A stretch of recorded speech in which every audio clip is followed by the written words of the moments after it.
Marhaba ya Halloween, kifkoun اليوم. Je suis ravi de vous retrouver dans une nouvelle vidéo dans laquelle aujourd'hui je vous propose une interview qui, je l'espère, nous fera du bien en cette période compliquée de confinement.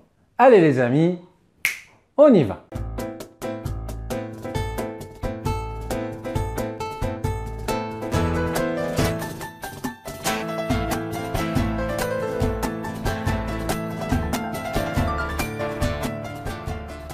Les amis, j'espère que vous allez tous bien, que vous êtes bien confinés chez vous et que la santé va bien. Al-Sahha, Inch'Allah tkoun mniha.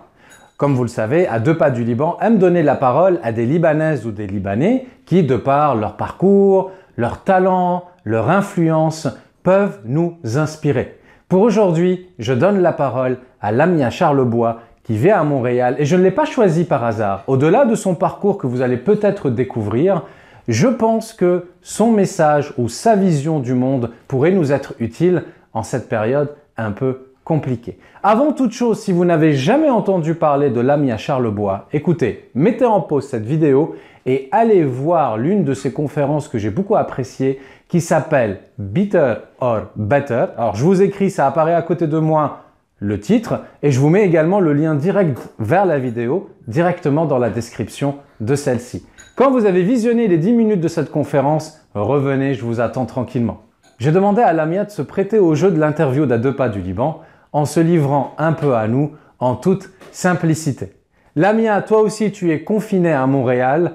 Je sais que le Liban et le Canada sont deux pays qui sont extrêmement présents dans ton cœur. Raconte-nous un peu comment tu vis cette double citoyenneté. Je suis née au Liban, je suis donc libanaise et quand on me pose la question, malgré mes 34 ans de vie au Canada, donc j'ai vécu plus longtemps au Canada qu'au Liban, je réponds systématiquement que je suis libanaise. C'est dans mon ADN, c'est dans ma culture, c'est dans mon éducation.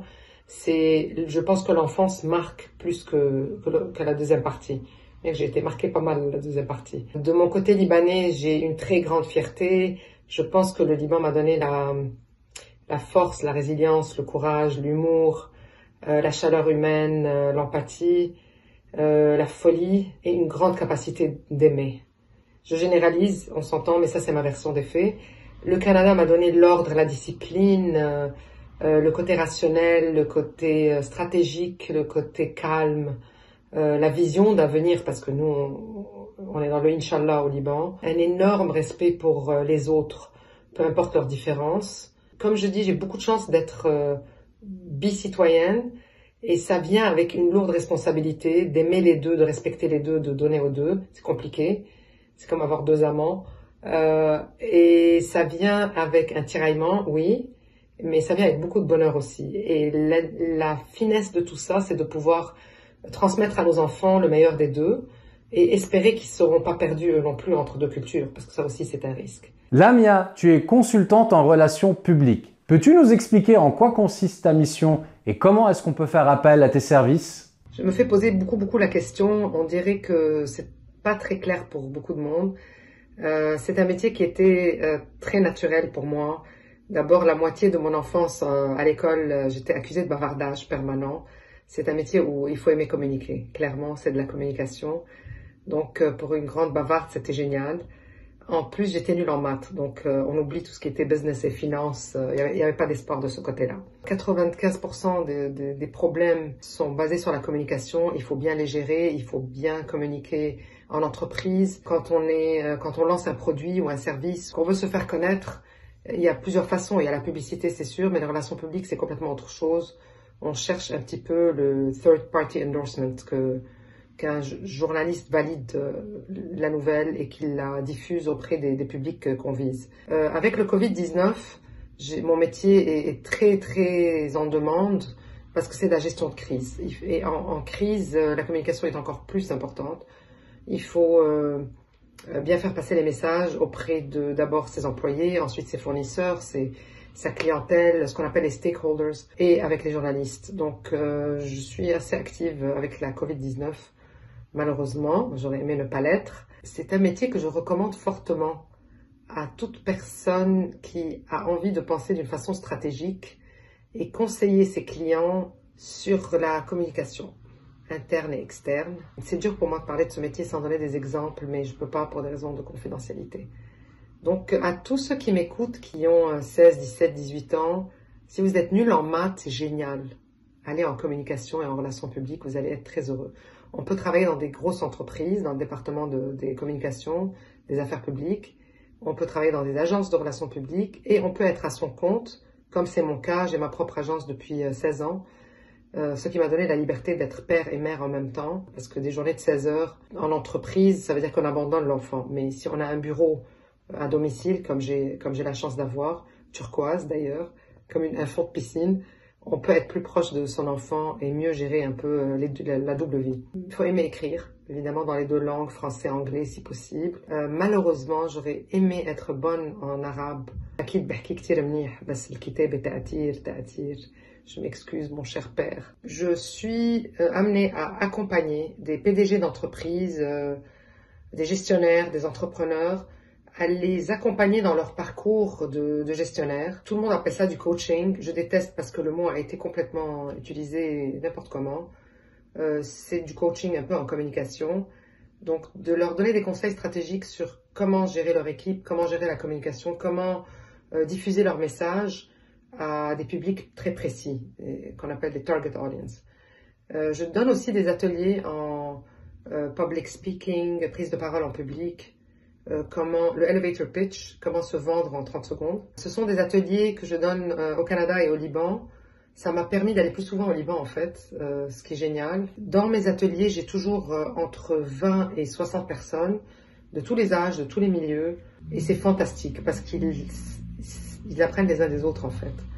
Donc au moment de la pratique, l'apprentissage se fait entre eux. Et moi je suis là juste pour guider, pour sortir le meilleur de ce qu'ils ont à offrir. C'est une partie que j'aime beaucoup de mon travail. Lamia, je t'écoute attentivement depuis le début et moi aussi je m'identifie à ce tiraillement que j'ai ressenti au début concernant ma double citoyenneté et maintenant j'y puise énormément de richesse et je pense, chers spectateurs d'À deux pas du Liban, que vous êtes beaucoup à partager cet avis.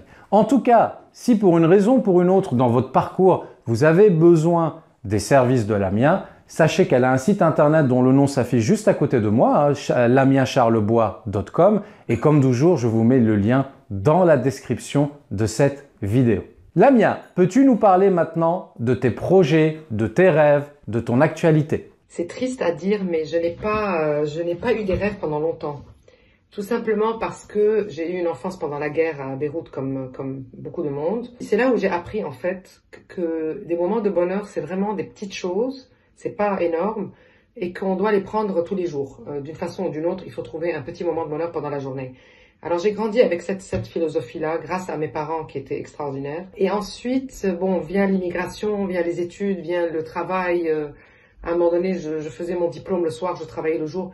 C'est tellement un quotidien en format TGV que je ne sais pas s'il y avait de la place pour des rêves. Et puis le divorce a renforcé tout ça encore plus parce que je me suis retrouvée avec un enfant de 4 ans et demi toute seule, à gérer tout toute seule, et j'ai lancé mon entreprise en même temps. Alors bonjour la course, c'était des journées de folie. J'étais toujours très contente que la journée s'est bien finie sans drame. Par contre, la grande réussite, et ça si je peux le transmettre à n'importe qui passe par des moments difficiles, c'est d'avoir ces petits moments de bonheur. J'en ai eu tous les jours. J'ai déjà, par exemple, pleuré toute une journée parce que ça allait très très mal. Le soir, j'ai invité des voisins, des inconnus à dîner. J'ai cuisiné, je les ai invités à dîner et j'ai fait la fête. Donc, c'est de trouver chacun son truc, mais de trouver le bonheur comme ça. Mon seul rêve maintenant, c'est d'aller au gym et de pouvoir jouer au squash à nouveau et d'aller en boîte de nuit, de danser et d'aller dans des musées et d'aller dans des salles de spectacle et voir des amis et les serrer dans mes bras. Ça, c'est mes rêves. Aujourd'hui, j'ai des rêves très simples, comme les millions de personnes enfermées à la maison. Et maintenant, chers amis, je sais que c'est la question que vous attendez impatiemment. Si, ne vous cachez pas derrière votre écran. Lamia, quels sont tes 3 plats libanais préférés et pourquoi? On arrive au sujet favori des Libanais. Sujet favori, c'est la bouffe. Donc, les 3 plats, il y en a beaucoup plus que 3, mais les 3 plats, si je dois résumer ça, que j'aime le plus au monde, c'est tous les plats à base de yogourt chaud. Donc tous ceux qui nous écoutent qui ne sont pas libanais vont flipper Parce que déjà, le yogourt nature, c'est pas une tendance. Et puis chaud, encore moins, avec de l'ail et de la coriandre. J'adore. Juste à y penser, là, j'ai faim. Donc, le shish barak, le kebab labniye, le laban amourez, le kousa blaban, n'importe quoi blaban. Je disais à ma mère, je mangerais une chaussure avec une chaussure qui flotte, comme celle de Charlie Chaplin, dans du yogourt chaud, je la boufferais. Numéro 2, le mahshi wara salab, les blettes farcies, pas les feuilles de vigne farcies, parce que les blettes c'est plus soft, c'est tellement bon. Surtout quand elles sont bien faites avec des grains de pois chiches à l'intérieur ou des pignons. Ça se mange froid, bien sûr. D'ailleurs, ma tante me les fait toujours quand j'arrive au Liban. Et comme je suis décalée, que je me réveille à 2 heures, que jusqu'à 2 heures du matin, j'arrive pas à dormir, je refais un raid au frigo et je les mange. Troisième chose, c'est les pâtisseries orientales. Elles ont ce qu'il y a de particulier dans les pâtisseries orientales. Il n'y a pas de chocolat. Il y a beaucoup de finesse dans la ashta, la crème de lait, dans l'eau de fleurs d'oranger, l'eau de rose, dans les sirops. En numéro 1, je dirais la halaout al-rizz. Numéro 2, les noix de sut. Traduction bras de dame.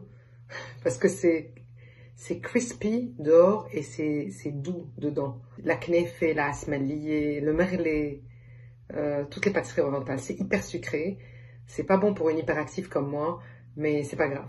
Lamia, merci beaucoup pour le temps que tu nous as accordé. Est-ce qu'en guise de conclusion, tu aurais un message positif à nous faire passer pour peut-être nous aider moralement, ceux qui se sentent le plus mal en cette période un peu compliquée?